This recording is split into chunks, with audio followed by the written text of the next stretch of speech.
ஸ்ட்ராவில் ஒரு காற்றாடி. ஸ்ட்ராவில் ஊதுனா ஒரு காற்றாடி சுத்துது. இந்த மாதிரி ஒரு காற்றாடியை நம்மளும் சுத்த விடலாமா? அதுக்கு நமக்கு ஒரு உறிஞ்சுகுழல், கத்திரிக்கோல், ஊசி, பசை நாடா, கொஞ்சம் செப்பு கம்பி துண்டு போதும். இது ஒரு விளையாட்டு பொம்மை தாங்க. முதல்ல ஸ்ட்ராவில இருந்து 2 சென்டிமீட்டர் துண்டுகளை வெட்டிக்கலாம். அதோட மையத்துல ஒரு நீண்ட ஊசியால துளைய போட்டுக்கணும். இது பார்க்க கச்சிதமாகவும் அழகாவும் இருக்கு.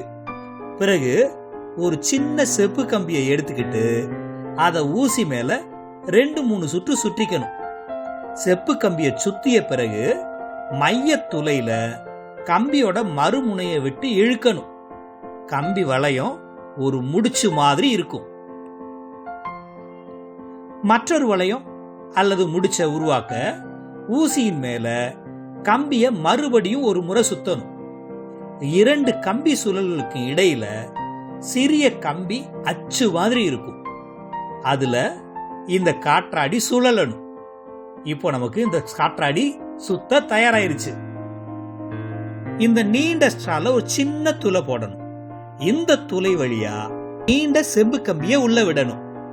இந்த நீண்ட ஸ்ட்ரால இருக்கிற கம்பிய இது மாதிரி நல்ல பசை நாடால சுத்தி ஒட்டிக்கணும். இதனால இந்த காற்றாடி காற்று வீசுறப்போ குழாயோட இணைஞ்சு இருக்கும். இப்ப நம்ம ஊதுறோம். இந்த காற்றாடி நல்லா சுத்துது பாருங்க. நம்மளால 4 இறக்கை வச்சு கூட இதே மாதிரி தயாரிக்க முடியுங்க.